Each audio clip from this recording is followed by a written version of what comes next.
I'm in Kirugoya, standard 6, and suddenly there is oathing. There is? Oathing, the 69 oath, 1969 oath. Explain. Where all people of Mount Kenya, excuse me, are trooping to Gatondo, to Jomo Kenyatta's home, to take oath. And where even school-going children are being asked to take oath. So I come home for holidays, and I'm told that even my younger brothers walked to go and take oath. The oath was being given at Kabare, so people were walking the 8 kilometers. A whole school, the people of age would walk. And what was the oath? The oath, as I had it then, was to say for those of us from the mountainside that the presidency will not go beyond Mount Kenya. It will not go especially to the Luo nation. Oh my God, this is literally... Wamera, you know? Yes. And then, I later come to learn now as an adult that the odds were two. The Kiambu people were saying that the kingdom or the leadership should never cross River Shania. So we are being duped. We are being duped not to give leadership to Luos, but we are not part of it. There is an oath for Kiambu for it never to cross River Chania. Because I was in boarding school, I never underwent oathing.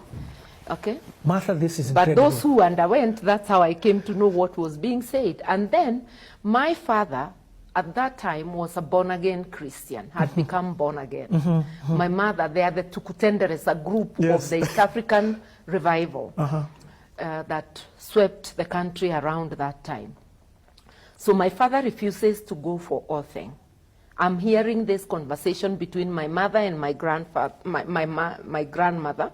My grandmother is blaming my mother because that she has encouraged my father not to go for oathing because she knows as a woman she may not be killed or beaten the way my father will be beaten. So she's sort of applying pressure on my mother to force my father to go for oathing. And I hear the conversation that they will come for him. There is fear that they will come for my father. They do not say who they are, but you know it's bad people. Because he's going to be either brutalized or killed. And we hear because of not going for oathing. Yes, there are people already killed for not going for oathing in Kiambu and other parts of the country. And this, by the way, let me say it, it is by your own. You're being killed by your fellows because you have refused to be oathed, you know, on account of your faith. My father and mother were one of those who refused to go. What saved my father now from they coming for him? After brutalization of people, and especially around Kiambu, Bishop Kariuki, the Bishop of ACK, father to the former Attorney General, Kariuki, was our bishop, and he was close to the late Mzee Kenyatta.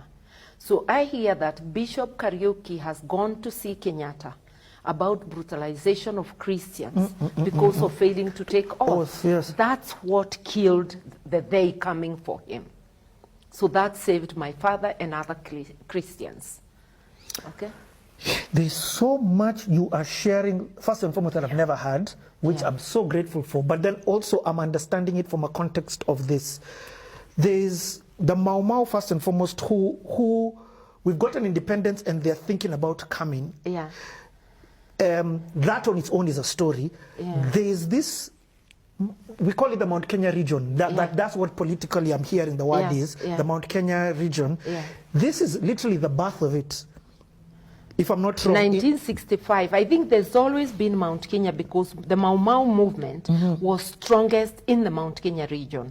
But as an adult, I've come to know the Waluhyas who were part of the Mau Mau